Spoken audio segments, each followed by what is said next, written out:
Hello everyone, welcome again my YouTube channel Art English Classes. Today I am here again with an important video that is based on some important idioms and phrases. And again मैं आपके लिए ऐसे ही idiom and phrases लेकर आई हूँ जो कि आप अपनी डे टू डे लाइफ में यूज़ कर सकते हैं एंड अपने कन्वर्सेशन को फ्लुएंट भी बना सकते हैं, इम्प्रेसिव भी बना सकते हैं। तो चलिए स्टार्ट करते हैं आज की video without wasting any time. Let's begin. First जो स्ट्रक्चर हम कवर करेंगे वो है मजा चखाना। ये तो ऐसा फ्रेज है ना जो हम बहुत बार यूज करते हैं अपनी डे टू डे लाइफ में। पर देखिए, मजा चखाने का मतलब होता है to do something unpleasant to someone that has made something wrong to you. Means ऐसा काम करना जो दूसरों के लिए थोड़ा सा हार्मफुल हो। वाई? बिकॉज सामने वाले पर्सन ने भी ऐसा ही काम किया है जिसकी वजह से हमें हर्ट होना पड़ा है, या फिर जो आउटकम हमारे लिए अनप्लीजेंट था उसने भी ऐसा ही काम किया है। तो इसी का मतलब होता है मजा चखाना। अगर कोई सामने वाला हमारे प्रति कोई गलत कर रहा है और हमें बहुत बुरा फील हो रहा है तो हम भी कुछ ऐसा करें कि सामने वाले को भी सेम फीलिंग आए, उसको भी थोड़ा बुरा लगे, उसको भी थोड़ा हर्ट हो। तो उसी के लिए यूज किया जाता है मजा चखाना। ओके, तो इसके लिए हम एक बहुत ही अच्छा सा फ्रेज यूज करेंगे that is get back at.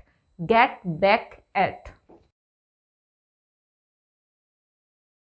Right. तो इसके लिए हम यूज करने वाले हैं गेट बैक एट, और गेट को हम according to the tense use करेंगे एंड एट के बाद हम यूज करने वाले हैं जिसको भी मजा चखाया जाएगा उसी के लिए जो भी हमें यूज करना है प्रोनाउन या फिर नाउन, वो हम एट के बाद ही यूज करेंगे। चलिए सेंटेंस से समझते हैं। फर्स्ट सेंटेंस है, अब मैं उसे मजा चखाऊंगा। मीन सामने वाले ने आपके लिए कुछ ऐसा काम कर दिया कि आपको गुस्सा आ गया या फिर आपके लिए वो अच्छा नहीं था उसकी जो एक्टिविटी थी, तो अब आपने डिसाइड किया कि अब मैं उसे मजा चखाऊंगा, राइट। तो फ्यूचर इंडेफिनिट का सेंटेंस है, तो चलिए बनाते हैं।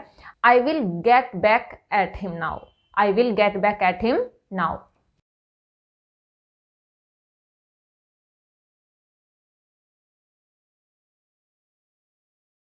राइट, तो सेंटेंस हो जाएगा I will get back at him और her now.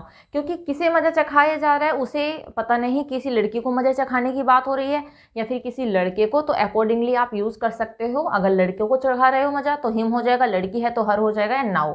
And one more thing जो आपको अपने माइंड में रखनी है, नाउ एक ऐसा एडवर्ब है, इसे हम सेंटेंस के स्टार्टिंग में भी यूज कर सकते हैं एंड लास्ट में भी। सेंटेंस ऐसे भी हो सकता है, now I will get back at him, दोनों तरीके से हो सकता है। ओके, नेक्स्ट एग्जाम्पल इज, तुम्हें उसे मजा चखाना चाहिए। अब में सामने वाले ने हमारे लिए कुछ ऐसा तो काम कर दिया है जिसकी वजह से हमें अनप्लीजेंट फील हुआ है। अब मुझे कोई सजेशन देते हुए कह रहा है कि तुम्हें भी उसको मजा चखाना चाहिए। तो सजेशन है, शुड का यूज करेंगे। You should get back at him, या फिर हर, कुछ भी लगा सकते हैं, right. You should get back at him और हर।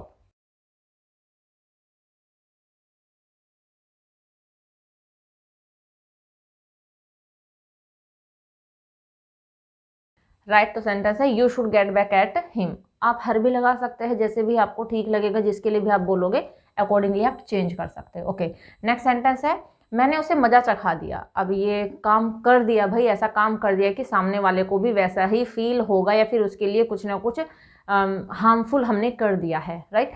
तो मैंने उसे मजा चखा दिया, तो ये प्रेजेंट परफेक्ट का कंसीडर किया जाएगा सेंटेंस। आई हैव, गेट की थर्ड फॉर्म यूज करेंगे बिकॉज हैव के साथ तो वर्ब की थर्ड फॉर्म यूज होती है। I have got back at him, right? I have got back at him.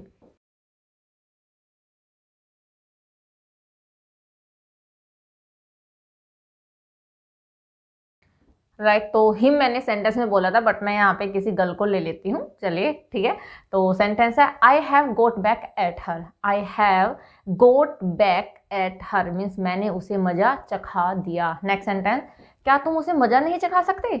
अब यहाँ पे हम सामने वाले को मोटिवेट कर रहे हैं, भाई वो तुम्हारे लिए इतना रोंग करता जा रहा है सामने वाला, तो क्या तुम भी उसको मजा नहीं चखा सकते? तो उसी कॉन्टेक्स्ट में सेंटेंस है एंड ये आपके लिए, राइट। ये सेंटेंस आप कैसे बोलने वाले हो, कैसे ट्रांसलेट करने वाले हो, ये आप मुझे कमेंट सेक्शन में बताएंगे। तो आई थिंक अच्छा लगने वाला है ये फ्रेज आपको। स्क्रीनशॉट लेना चाहते हो तो ले लीजिए। काफ़ी अच्छा स्ट्रक्चर है जो हम अपनी डे टू डे लाइफ में यूज़ करते हैं एंड होप ये आपके लिए यूज़फुल होने वाला है एंड आप इसको यूज़ भी करने वाले हो, राइट। तो चलिए नेक्स्ट स्ट्रक्चर देखते हैं। नेक्स्ट स्ट्रक्चर जो हम कवर करने वाले हैं दैट इज़ फॉर धोखे में रखना। धोखे में रखना मीन्स किसी को डिसीव करना, कुछ बात किसी से छुपाना जो कि उसको बतानी चाहिए थी, तो इसी को कहा जाता है धोखे में रखना, राइट। एंड इसके लिए हम एक इडियम यूज़ करेंगे that is string someone along, string someone along।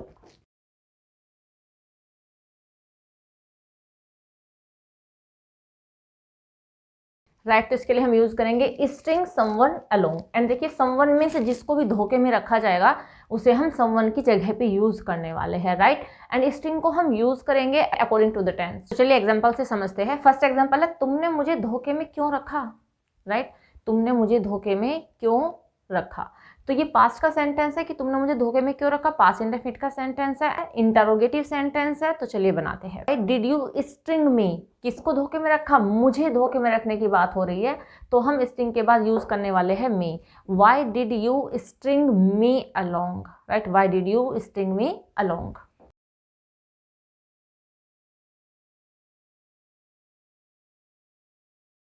Right, तो सेंटेंस है why did you string me along. तो जैसे कि मैंने आपको बताया कि समवन की जगह पे हम ऑब्जेक्ट यूज करने वाले, मीन्स जिसे भी धोखे में रखा जाएगा उसे हम समवन की जगह पे यूज करेंगे। एंड यहाँ पे धोखे में रखा गया है मुझे, तो मुझे के लिए हम मुझे को हम एज एन ऑब्जेक्ट यूज करने वाले हैं एंड इसका ऑब्जेक्ट होगा मी, राइट। तो why did you string me along, बहुत ही सिंपल सा सेंटेंस है, बस पता होना चाहिए कि हम ऐसे जो स्ट्रक्चर्स होते हैं उनके लिए क्या यूज करते हैं। ओके, नेक्स्ट सेंटेंस इज तुम मुझे और धोखे में नहीं रख सकते।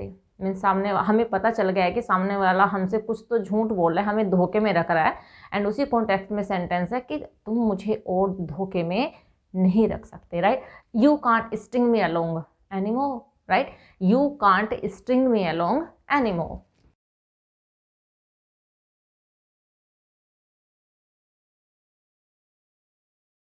Right sentence is you can't string me along anymore, तुम मुझे और धोखे में नहीं रख सकते। ओके, नेक्स्ट सेंटेंस इज हमें अपने पेरेंट्स को धोखे में नहीं रखना चाहिए, नहीं रखना चाहिए, बिल्कुल भी नहीं रखना चाहिए। बिकॉज पेरेंट्स ही होते हैं जो हर तरीके से हमारी हेल्प करने के लिए रेडी रहते हैं एंड करते भी है, वो पूरी कोशिश करते हैं हमें किसी भी प्रॉब्लम से बाहर निकालने की। तो हमें क्या नहीं करना चाहिए, हमें अपने पेरेंट्स को धोखे में नहीं रखना चाहिए। आजकल के बच्चे तो बस धोखे में रखने के लिए ही पैदा हुए अपने पेरेंट्स को, पता नहीं कौन कौन सी ऐसी चीज़ है जिनके बारे में वो अपने पेरेंट्स को बताते भी नहीं हैं। I think you are agree with me. Okay, तो चलिए बना लेते हैं। नहीं रखना चाहिए सजेशन है, तो शुड का यूज़ करेंगे। हमें we should not string our parents along, we should not string our parents along.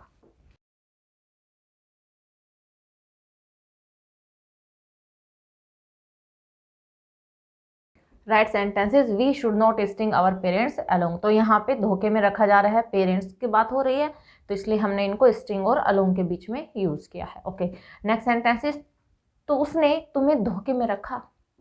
अब हम किसी की आंखों को खोलते हुए कह रहे हैं कि भाई तुम किस दुनिया में जी रहे हो, तुम्हें धोखे में रख रही है वो या तुम्हें धोखे में रख रहा है वो।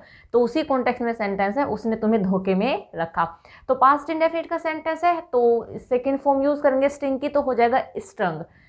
तो यहाँ पे आप शी लगा लीजिए, ही लगा लीजिए, पता नहीं कि कौन धोखे में रख रहा है, तो मैं यहाँ पे यूज करने वाली हूँ she स्ट्रंग you along, she स्ट्रंग you along.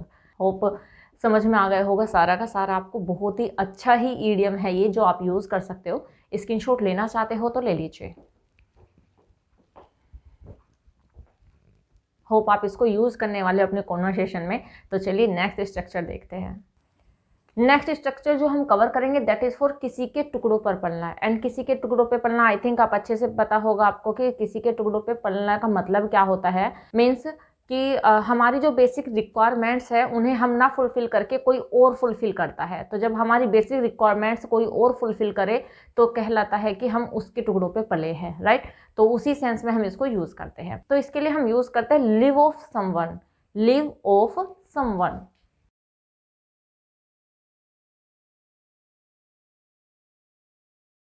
Right, तो इसके लिए हम यूज करेंगे live of someone. And someone जिसके भी टुकड़े पे पलने की बात होगी उसे हम यहाँ ऑफ के बाद यूज करेंगे, है ना। ओके, होप समझ में आ गया होगा इतना तो आपको, लेकिन एग्जांपल से और अच्छे से क्लियर हो जाएगा। तो चलिए पहला एग्जांपल देखते हैं। तुम अपने बाप के टुकड़ों पर पल रहे हैं, ये थोड़ा सा क्रिटिकल वे में बोला जाता है। वैसे तो फादर होना चाहिए, पिताजी होने चाहिए, लेकिन जब हम किसी को गुस्से में बोल देते हैं तो हम ऐसे ही बोल देते हैं कि तुम अपने बाप के टुकड़ों पे पल रहे हो। क्रिटिकल वे में बोला जा रहा है सेंटेंस।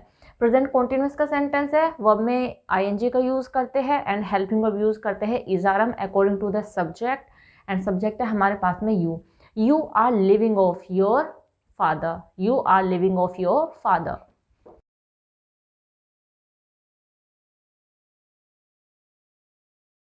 राइट सेंटेंस है you are living off your father. Hope समझ में आ गया होगा ये आपको। नेक्स्ट देखिए, मैं तुम्हारे टुकड़ों पर नहीं पला। राइट, तो पास्ट इंडेफिनिट का सेंटेंस है, नेगेटिव सेंटेंस है, डिड नॉट यूज करेंगे, वर्ब की फर्स्ट फॉर्म यूज हो जाएगी। तो सेंटेंस हो जाएगा I did not live of yours. अब देखिए, पहले मैं लिख देती हूँ फिर आपको डिफरेंस बताती हूँ कि योर्स क्यों यूज किया है हमने। राइट, तो सेंटेंस है I did not live of yours.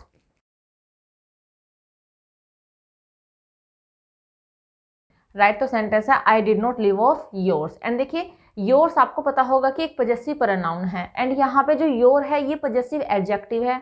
Possessive adjective के बाद में हमेशा कोई नाउन आना कंपलसरी होता है, लेकिन जब हमारे पास यहाँ पे कुछ नहीं, तुम्हारे टुकड़ों की बात हो रही है, तो तुम्हारे टुकड़े, यहाँ पे तो तुम्हारे फादर थे, तो ये एडजेक्टिव था एंड ये नाउन था। लेकिन यहाँ पे तुम्हारे टुकड़ों पे तो पल रहा है, लेकिन यहाँ पे तुम्हारे कोई रिलेटिव कोई नाउन नहीं दिया गया है यहाँ पर, इसलिए हम यहाँ पर एडजेक्टिव ना यूज करके हम यहाँ पे प्रोनाउन यूज करेंगे, एंड वो भी पजेसिव प्रोनाउन। तो इसी वजह से हमने यहाँ पे यूज किया है योर्स।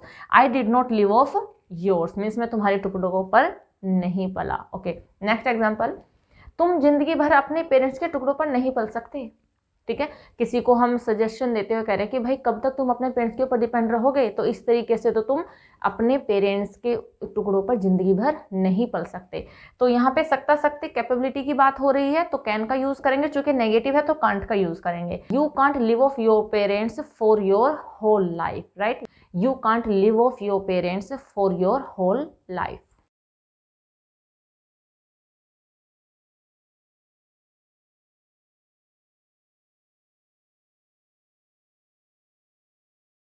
राइट, तो सेंटेंस है you can't live off your parents for your whole life. बहुत ही अच्छा स्ट्रक्चर है ये, स्क्रीनशॉट लेना चाहते हो तो ले लीजिए।